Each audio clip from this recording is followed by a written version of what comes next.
वो कहानियाँ अधूरी जो न हो सकेगी पूरी, उन्हें मैं भी क्यों सुनाऊं, उन्हें तुम भी क्यों सुनाओ। वो कहानियाँ अधूरी जो न हो सकेगी पूरी, उन्हें मैं भी क्यों सुनाऊं, उन्हें तुम भी क्यों सुनाओ। क्या मेरा सारा सामान नीचे आ गया है? जी बेगम साहिबा।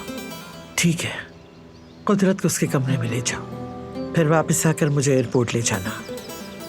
किसी को अलविदा नहीं कहेंगे आप? यहाँ ऐसा कोई नहीं जिसे अलविदा कह सको। ठीक है बेगम साहिबा। जाओ।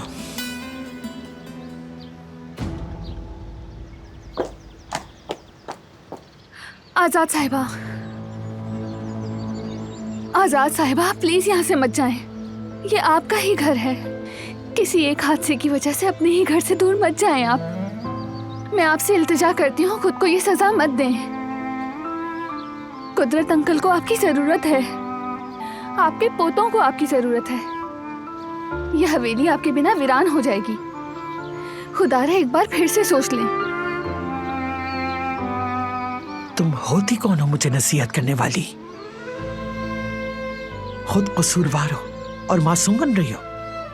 कहां से आई है हिम्मत तुम में? हट जाओ मेरे सामने से।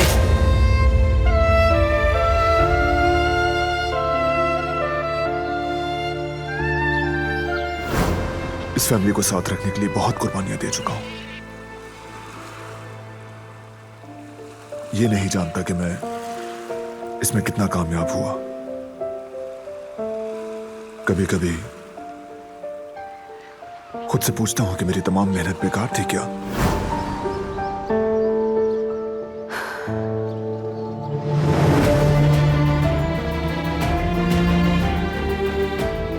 मैं आपको यहाँ से नहीं जाने दूंगी। ये क्या कर रही हो तुम? छोड़ो ये सामान, हटो मेरे रास्ते से, मैंने कहा।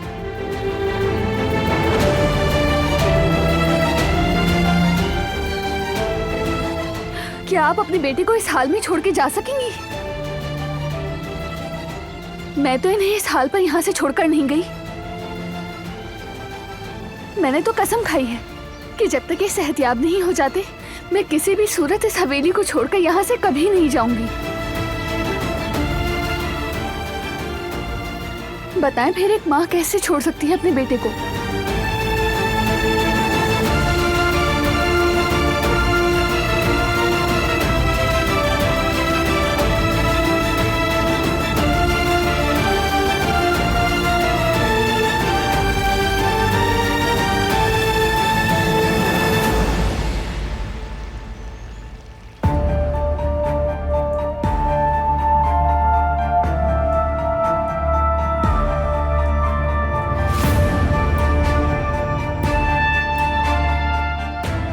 क्या आपकी फ्लाइट मिस हो गई दादी जान?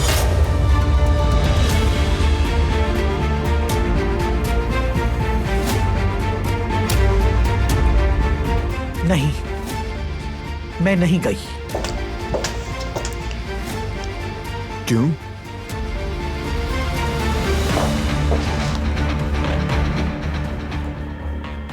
मैंने इन्हें रोका है।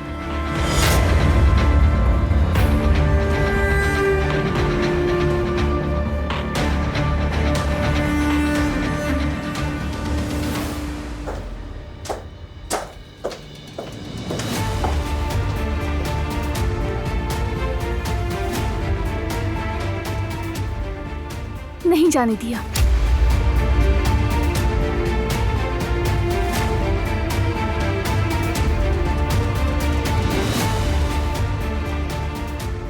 क्या मतलब तुमने रोका है? तुम होती कौन हो यहाँ के फैसले करने वाली? मैंने सोचा कि चुप!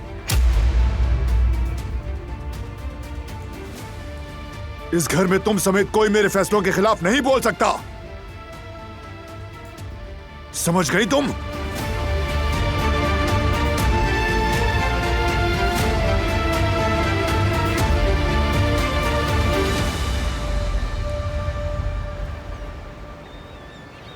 उस जान, अली को सब याद आ गया है।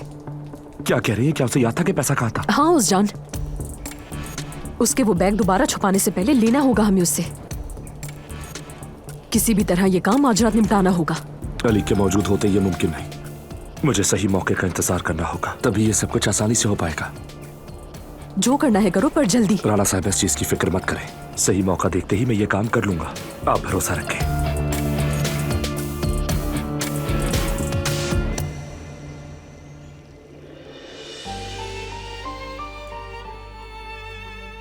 जानती हूँ तुम गुस्से में हो, और मैं तुम्हारे फैसले के खिलाफ भी नहीं गई। मैं तो सिर्फ बस! अब मेरी बात ध्यान से सुन लो। आइंदा अगर तुम अपनी भलाई चाहती हो तो उन मामलात में दखल मत देना जो तुम्हारे नहीं है।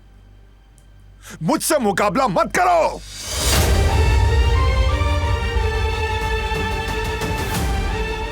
बारान बेटा, खबरदार, खबरदार मेरे पीछे मत आना दादी जान।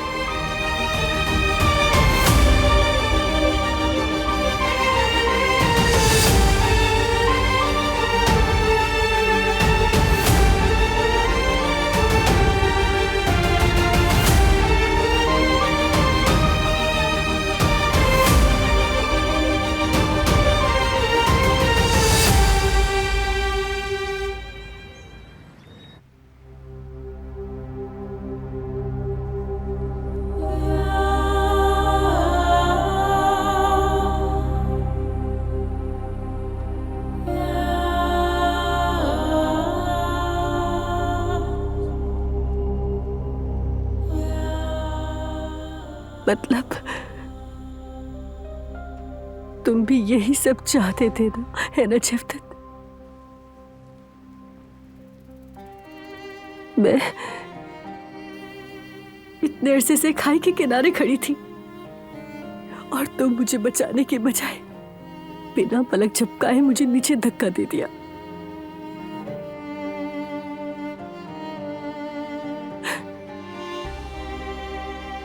अगर तुम मुझे नजरअंदाज कर सकते हो तो मतलब तुमने कभी मुझसे मोहब्बत की ही नहीं, कभी नहीं। बल्कि तुम्हारे लिए बाप बनना ज्यादा अहम था। अगर मेरा दिल निकाल कर हथेली पे मसलते तो शायद मेरी रूह को इतनी अजियत ना होती। जफदत, हम इस हाल को कैसे पहुंचे?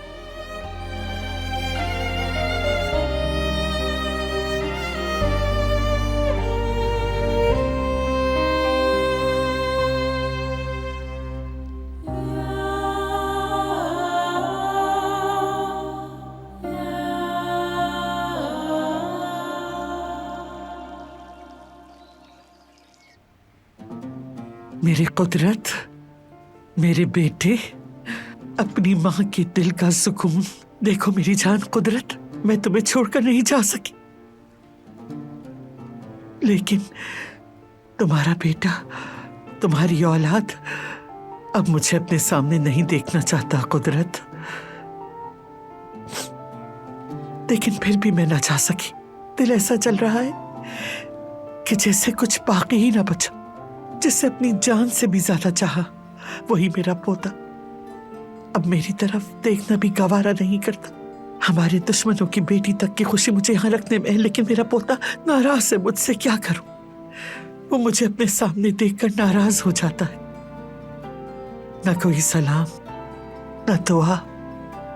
ये कैसी सजा है आखिर? ऐसी सजा से तो मौत बेहतर है।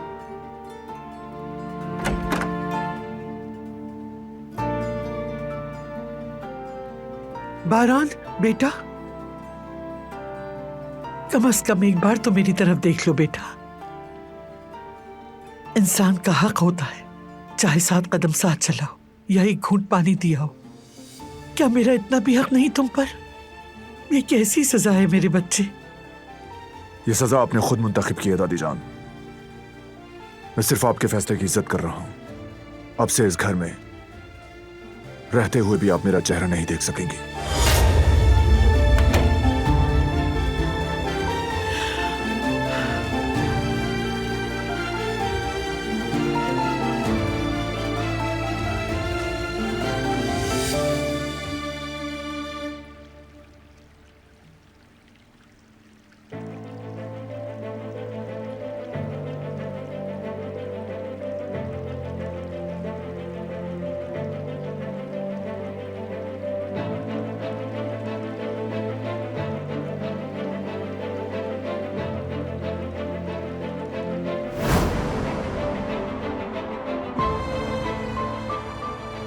अजीब लोग हैं।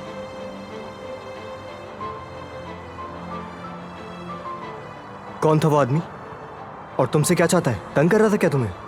तुम ये सब क्यों पूछ रहे हो? वैसे क्या तुम मेरा पीछा कर रहे थे? ये तुम भूल गई थी वहां पर। मैंने आवाज दी मगर तुमने सुनी नहीं बात मेरी। ठीक है, शुक्रिया। ये तुम मुझे कल भी दे सकते थे।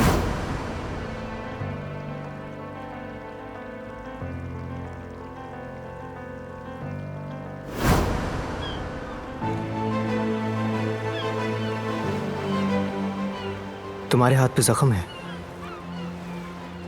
कैसे हुआ? तुम्हें इससे क्या? ये जख्म सालों पुराना है, समझे? अब क्या मरहम लगा के ठीक करोगे?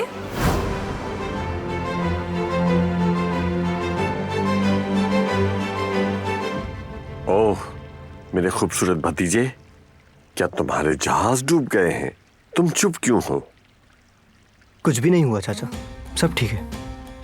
खुश रहो, हमेशा मुस्कुराते रहा करो। अब मैं तुम्हें ऐसी खुशखबरी दूंगा कि तुम्हारे चेहरे पर मुस्कुराहट आ जाएगी।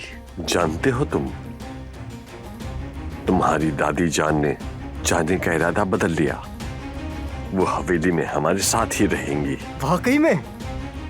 ये तो सच में बहुत अच्छी खबर है चाचा, बहुत अच्छी। भाई, आपने सुना हमारी दादी नहीं जा रही? सुना आपने? तुम्हारा भाई ये खबर सुनकर खुश नहीं हुआ जहान, ऐसा ही है ना? मसला खुश या नाखुश होने का नहीं। तो फिर क्या है? जाहिर है मैं तुम्हारी बात के आगे तो कुछ नहीं कहूंगा, लेकिन तुमने उनका दिल बुरी तरह तोड़ दिया है। कानून हर रिश्ते से बढ़कर होता है। उनको मालूम था कि उन्हें अपने किए का खमियाजा भुगतना पड़ेगा। उसी की कीमत अदा कर रही हैं वो। जो कोई भी मेरे या इस खानदान के खिलाफ कुछ करने की कोशिश करेगा, वो ये ना समझे कि मामला खत्म हो गया। अच्छा या बुरा,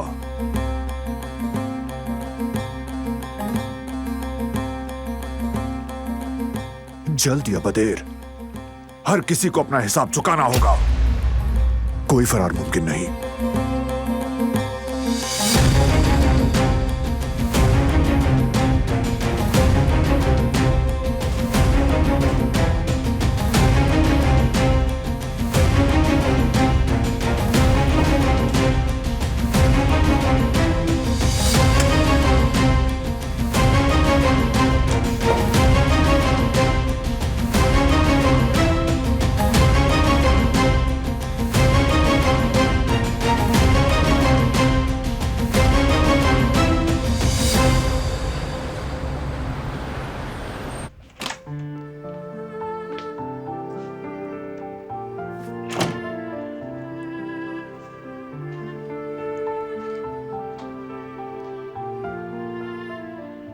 मैंने अपना टिकट ले लिया है, मैं कल जा रही हूँ।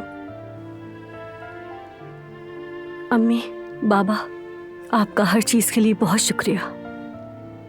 आपने इतने साल मुझे अपनी बेटी की तरह रखा है, कभी मेरा दिल नहीं दुखाया, मेरे बुरे वक्त में मेरा साथ दिया है। आप मेरी फैमिली हैं। आपका बहुत बहुत शुक्रिया। बेटी, क्या तुमने सोच लिया तुम वाकई यहां से जाना चाहती हो? और ये इतनी जल्दी क्या है?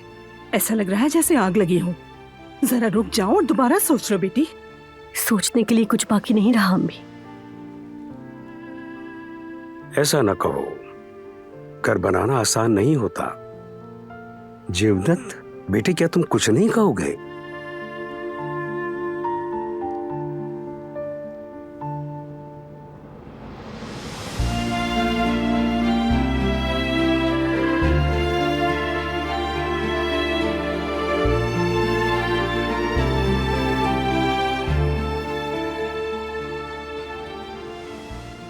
कुछ भी कहने के लिए बाकी नहीं रहा बाबा।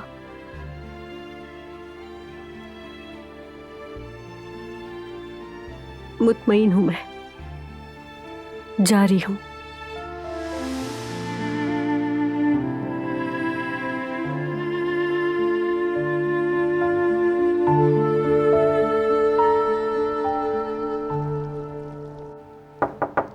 आ जाएं।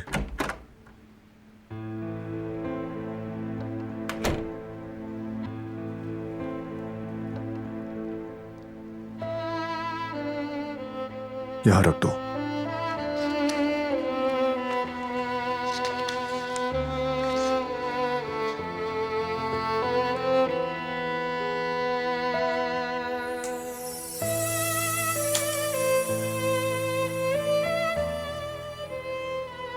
तुम मुझसे नाराज हो, होना भी चाहिए। मुझे तुम्हारी दादी के मामले में दखल नहीं देना चाहिए था, लेकिन बाज़ औक़ात हम जो फैसले करते हैं उसकी वजह से जो तकलीफ मिलती है, हम उनके बारे में बिल्कुल नहीं सोचते। जैसे कि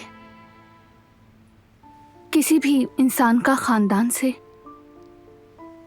महरूम हो जाना उस इंसान के लिए सबसे बड़ी सजा है, लेकिन वो तो तुम्हारे बुजुर्ग हैं, एक लिहाज से तुम्हारी माँ की तरह हैं।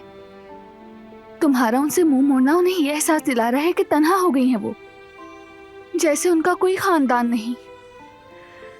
कोई ये सजा नहीं सह सकता। ये मेरी जगह नहीं है, जानती हूँ, लेकिन खानदान में फासले बढ़ाकर अपनी नाराजगी को और मत बढ़ाओ। तुम उन्हें माफ कर दो। बाज़ दफा इंसान को अपनी गलती का एहसास जल्दी नहीं हो पाता, लेकिन उन्हें वक्त दो, उन्हें एक मौका दो तुम, ताकि बाद में तुम्हें पछताना ना पड़े। आखिरकार वो तुम्हारी दादी हैं, उन्होंने तुम्हें पाला पोसा है।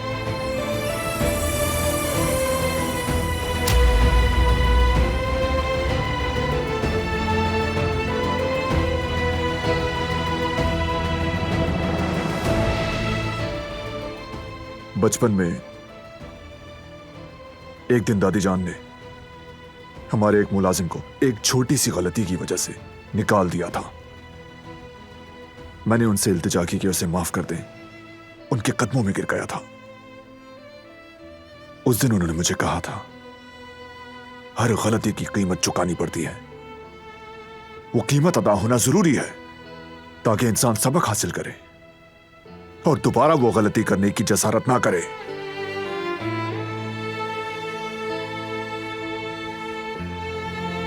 तुम शायद दरिया को माफ कर सकती हो, लेकिन मैं, चाहे तो अपना हो या फिर कोई पराया, मुजरिम को कभी माफ नहीं किया करता।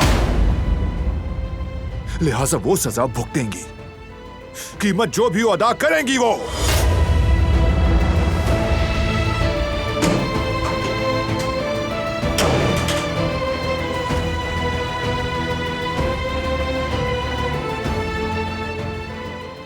चाहे कुछ भी कहो तुम, मैं कभी भी तुम्हें तुम्हारे इस फैसले पर पछताने नहीं दूंगी कारबे।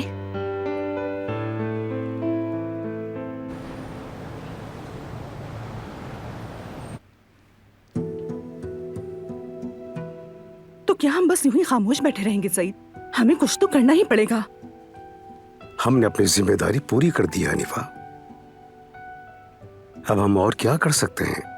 अब आगे का फैसला इन्हें खुद करने दो। फैसला उन दोनों पर छोड़ने पर बात कहाँ तक पहुँच गई? देखा नहीं, उस लड़की ने तो टिकट भी खरीद लिया। हम यूं ही खामोश तमाशाई बने रहेंगे। सईद, क्या कोई हल नहीं है इसका? हनीफा, वो अपनी रजामंदी से अलग हो रहे हैं, हम क्या कर सकते हैं?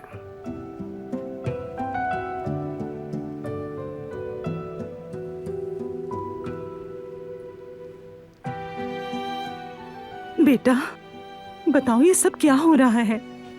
कोई इम्कान नहीं कि ये सब ठीक हो जाए? मैं सिर्फ पानी लेने आई थी।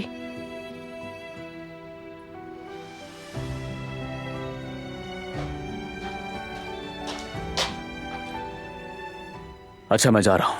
लेकिन इस वक्त कहाँ जा रहे हो? दम घुट रहा है मेरा, ताजी हवा में जा रहा हूँ।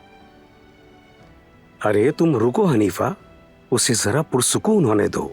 अकेला रहेगा, समझ जाएगा। शाबाश है बेटी, तुम खुश हो गई अब?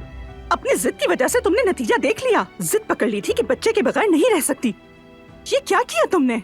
ये इतना मुश्किल था तो तुम कह देती हमारा बच्चा नहीं हो सकता, तो कह सकती थी कि कोई बात नहीं। देखो क्या हाल कर दिया। तुम्हारी वजह से सब परेशान हैं। सोचो, जबेरिया हद ही कर दी है तुमने तो। ठीक कहा आपने, ये सब मेरी ही गलती है, लेकिन फिक्र मत करें, आप सब मुझसे जल्दी छुटकारा पा लेंगे और सुकून का सांस लेंगे।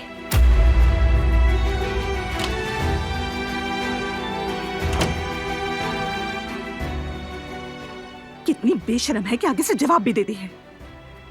बस कर दो आप, जो कुछ होना था वो हो गया। हमारे पास अब इंतजार करने के अलावा और कुछ नहीं।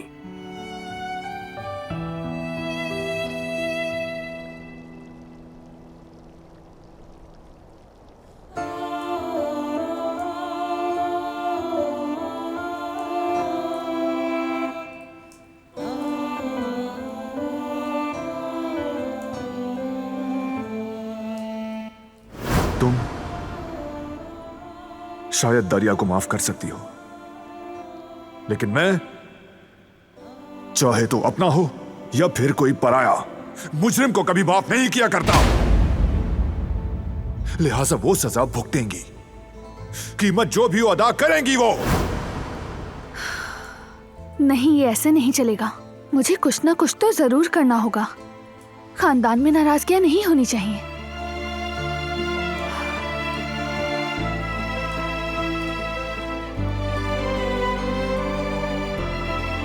अहमद चाचा, यकीनन।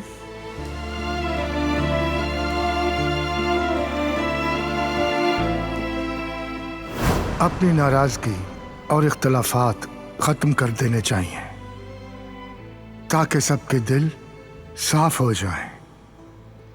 दीन के मुताबिक रंजिशें और दुश्मनियां 3 दिन से ज्यादा नहीं रखनी चाहिए। अल्लाह की नजर में कता ताल्लुकी हराम है,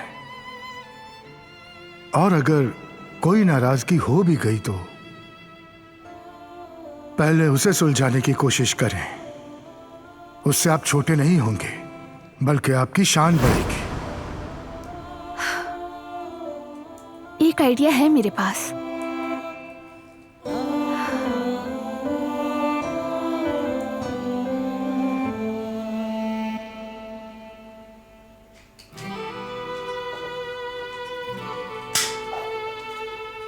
कल शाम के लिए हम दोनों मिलकर कुछ अच्छा सा तैयार करते हैं कदर आपा। पूरी फैमिली एक साथ खाना खाएगी। नाराजगियां भी खत्म हो जाती हैं ऐसे मौकों पर।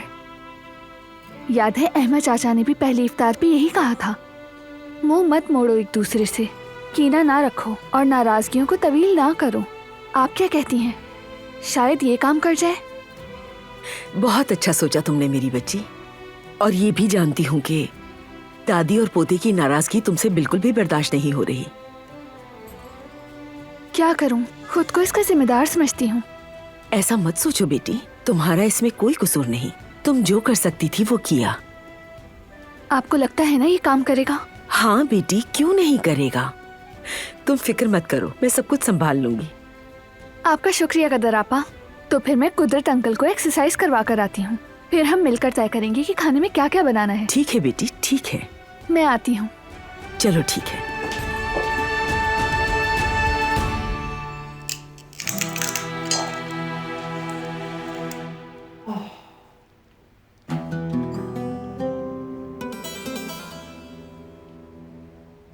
मेरी सुल्ताना, कैसी हैं आप दादी जान? कैसी हो सकती हूँ बेटा, जो हाल है देख ही रहे हो। आपको किसी चीज की जरूरत है? अगर एक एक कप तुम कॉफी बना दो ना तो मजा आ जाएगा। हाँ।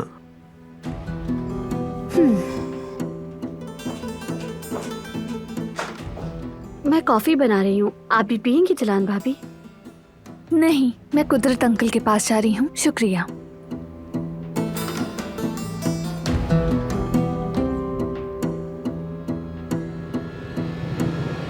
अपने ही घर में मेहमानों जैसी होकर रह गई हूँ। अरे आप मेहमान कैसे हो सकती हैं दादी? बल्कि आप तो रानी हैं इस घर की, जो हम सबको एक छत तले लेकर आएंगे। लेकिन इस छत को ऐसा जोर का झटका लगा के सब कुछ बिखर कर रह गया। वो मेरा पोता, मेरी आंखों का तारा, मुझे नजरअंदाज कर रहा है। इससे तो मर ही जाती तो बेहतर था। अब तो यहाँ सांस लेना भी गुनाह लगता है। ये तो टूट कर रह गई हैं। इनकी नाराजगी को खत्म करना होगा।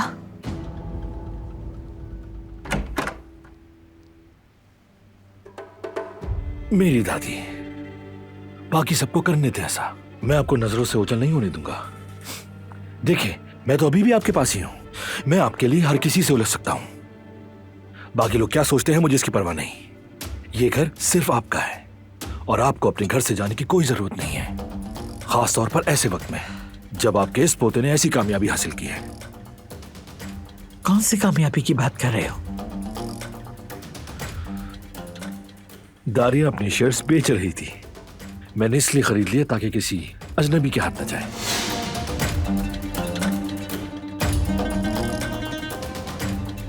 लड़की, तुम यहाँ क्यों खड़ी हो गई? कॉफी यहाँ रख दो और वापस जाओ।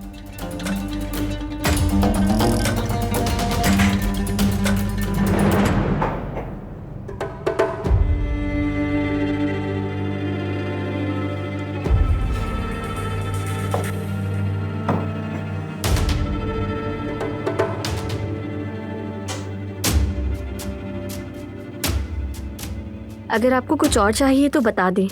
कुछ नहीं चाहिए, अब जाओ। शुक्रिया तुम्हारा। एंजॉय करें आप। इसे शुक्रिया कहने की जरूरत नहीं। मैं नहीं चाहती कि ये इस नरमी को गलत समझे। नहीं दादी, बिल्कुल फिक्र न करें। आपने कुछ कहा नहीं?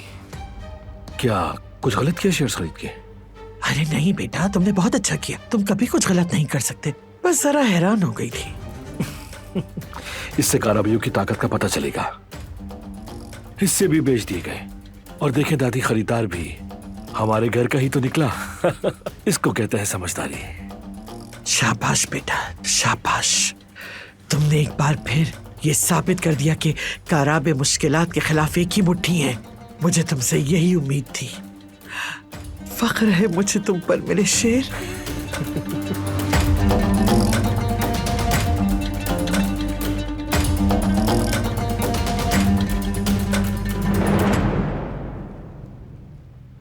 मैंने सोचा कि पूरी फैमिली एक साथ एक ही मेज पर खाना खाएंगे तो अच्छा होगा। कदर आपा को भी आइडिया पसंद आया। आप क्या सोचते हैं कुदरत अंकल? मैं सही तो कर रही हूं ना?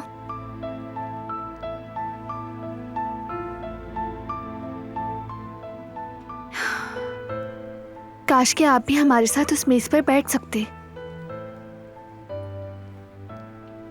लेकिन वो दिन भी जरूर आएगा, वादा करती हूँ। मैं जानती हूँ कि वर्जिशें आपको थका देती हैं, लेकिन बहुत जल्द ही आप ये सब कुछ खुद करेंगे, वो भी बगैर किसी की मदद के। इंशाल्लाह वो दिन भी आएगा कि आपको किसी की जरूरत नहीं रहेगी और फिर आप चलने भी लगेंगे इंशाल्लाह।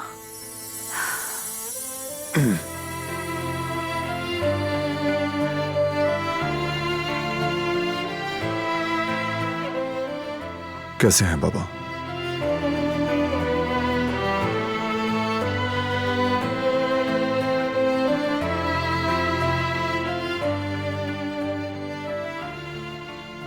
मैं कर लेता हूं।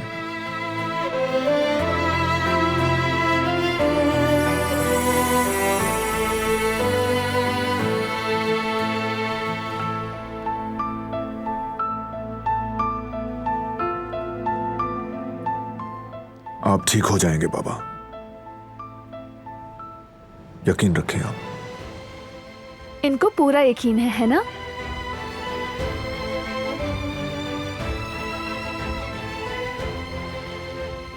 बहुत अच्छा हुआ कि आजाद साहिबा रुक गईं। अपनी माँ को अपने पास देखकर इनकी आंखें भी मुस्कुरा उठीं।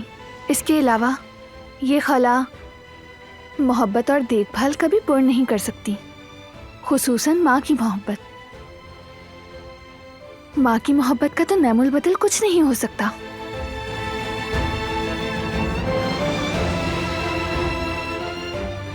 उनकी मौजूदगी ही काफी है। बस।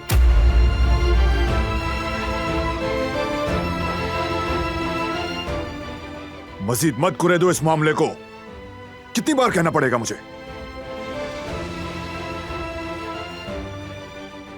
मैं तो बस चुप करो।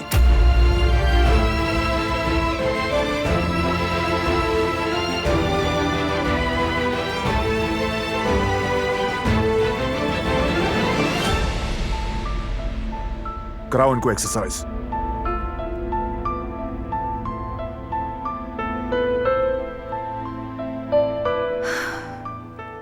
और ये मुझे जिद्दी कहता है। क्या इससे जिद्दी भी कोई और हो सकता है?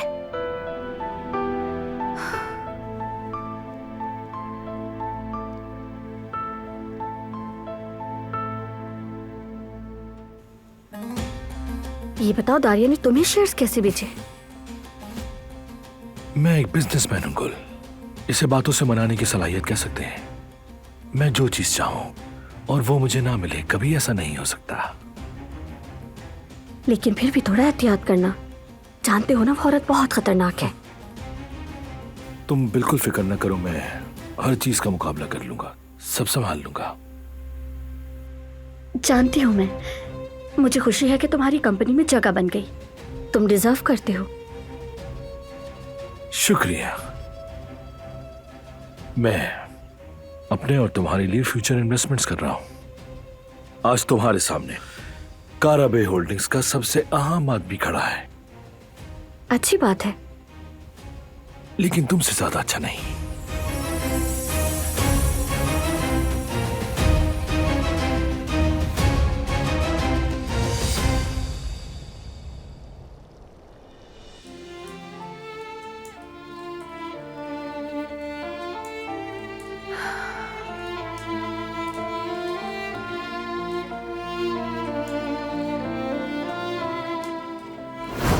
लेकिन इस छत को ऐसा जोर का झटका लगा कि सब कुछ बिखर कर रह गया।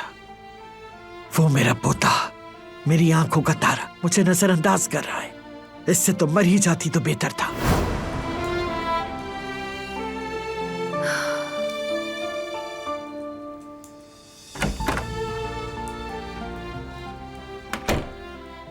कल शाम मैं कपड़े बदल कर सो जाऊंगा। शब्बा खैर।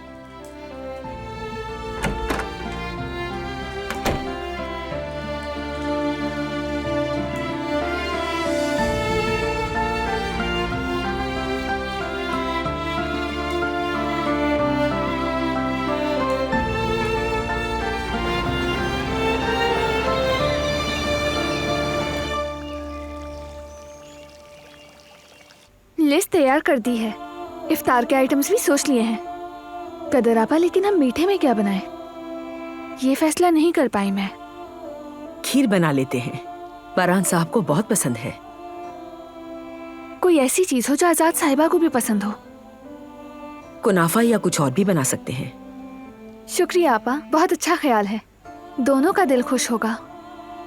अल्लाह करे कि आज उनकी सुलह भी हो जाए। मीठा खाकर मीठा बोलेंगे। शाबाश मेरी प्यारी बच्ची, तुम बहुत अच्छे दिल की मालिक हो।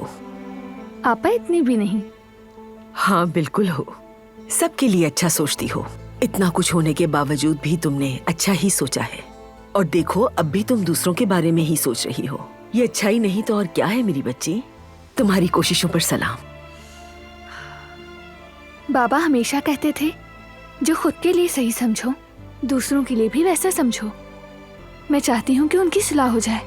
मेरी प्यारी बेटी, इंशाल्लाह तुम्हारी नेकियां कभी भी जाया नहीं जाएंगी। अल्लाह तुम्हें हर मुसीबत से बचाए, आमीन। शुक्रिया आपा। वो कहता है कि मैं दखल ना दूं, लेकिन मैं खुद को रोक नहीं सकती। मुझे ये सब देखकर बहुत अफसोस होता है। आखिरकार वो इस घर की बड़ी हैं और उन्हें ऐसे अकेले छोड़ना मुनासिब नहीं। मैं तो बस उन्हें मिलाना चाहती हूँ और कुछ नहीं। तुम ठीक कह रही हो। चलो आ जाओ फिर और मीठे की तैयारी शुरू करो। तब तक मैं बेगम साहिबा से पूछ कर आती हूँ कि उन्हें कोई काम तो नहीं। जरा रुके आपा।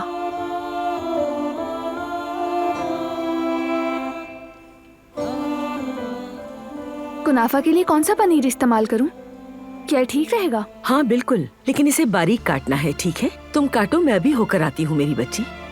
ठीक है।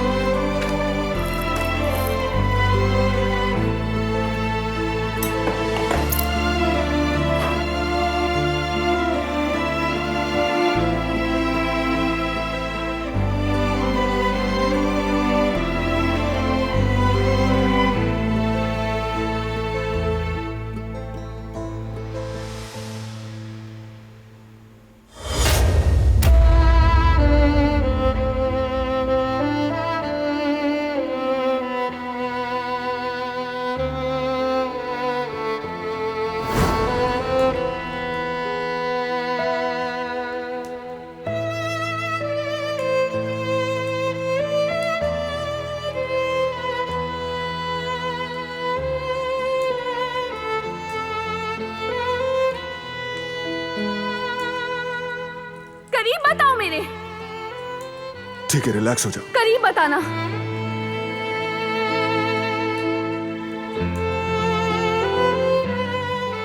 छोड़ दो इसे। नहीं छोड़ूंगी।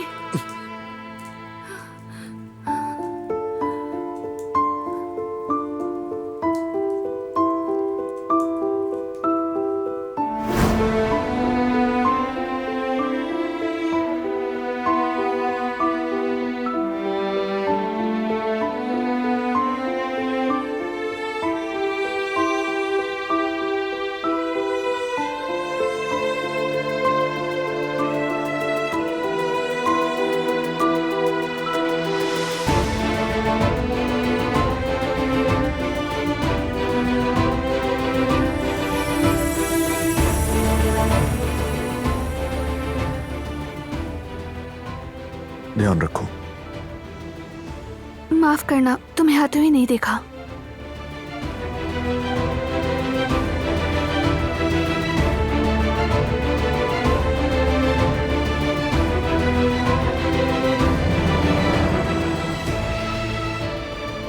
कल मैं तुम पर ज्यादा सख्त हो गया था।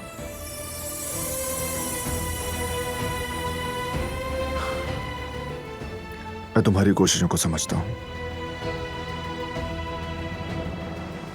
और उसे कदर की निगाह से भी देखता हूं,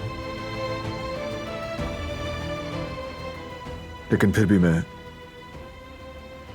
नहीं चाहता कि इस मामले में उलझो तुम। मैं सुन लिया ना? ये तुम्हारे बस का काम नहीं है। बस इसीलिए तुम्हारा इससे दूर रहना ही बेहतर है। आइंदा से इन मामलात में मत उलझना।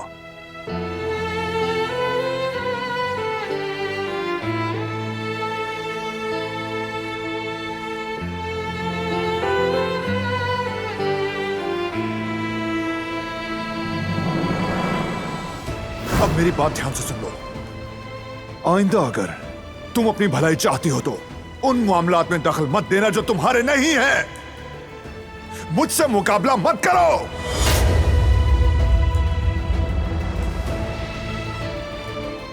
बारान बेटा मेरी खबरदार, खबरदार मेरे पीछे मत आना दादी जान।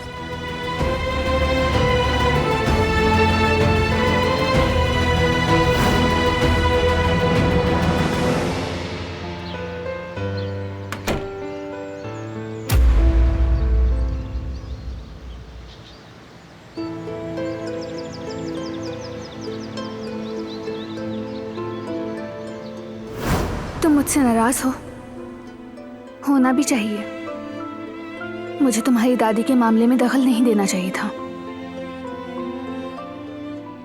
लेकिन बाज़ औक़ात हम जो फैसले करते हैं उसकी वजह से जो तकलीफ मिलती है हम उनके बारे में बिल्कुल नहीं सोचते। जैसे कि किसी भी इंसान का खानदान से महरूम हो जाना उस इंसान के लिए सबसे बड़ी सजा है, लेकिन वो तो तुम्हारे बुजुर्ग हैं, एक लिहाज से तुम्हारी माँ की तरह हैं। तुम्हारा उनसे मुंह मोड़ना उन्हें यह एहसास दिला रहा है कि तन्हा हो गई हैं वो, जैसे उनका कोई खानदान नहीं। कोई ये सजा नहीं सह सकता।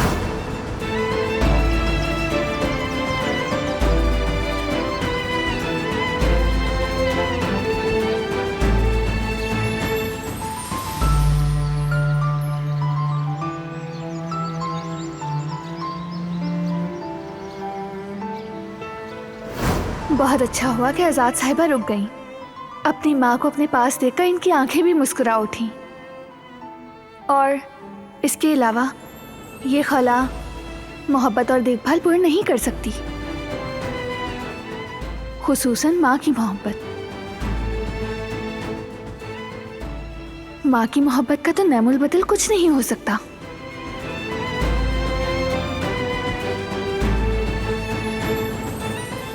उनकी मौजूदगी ही काफी है। बस।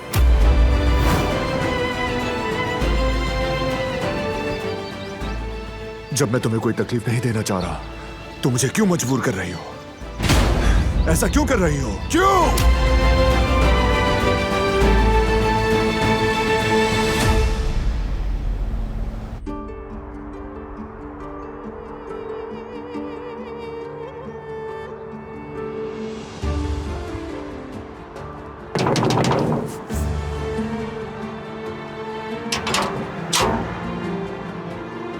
जी कहिए।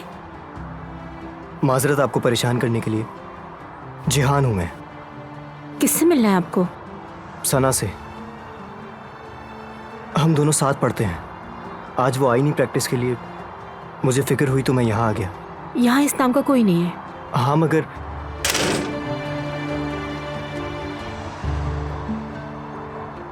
ये कैसे हो सकता है? उस औरत ने ऐसा क्यों बोला मुझसे? हद है। वो कहानियाँ अधूरी जो न हो सके कि पूरी, उन्हें मैं भी क्यों सुनाऊं, उन्हें तुम भी क्यों सुनाओ।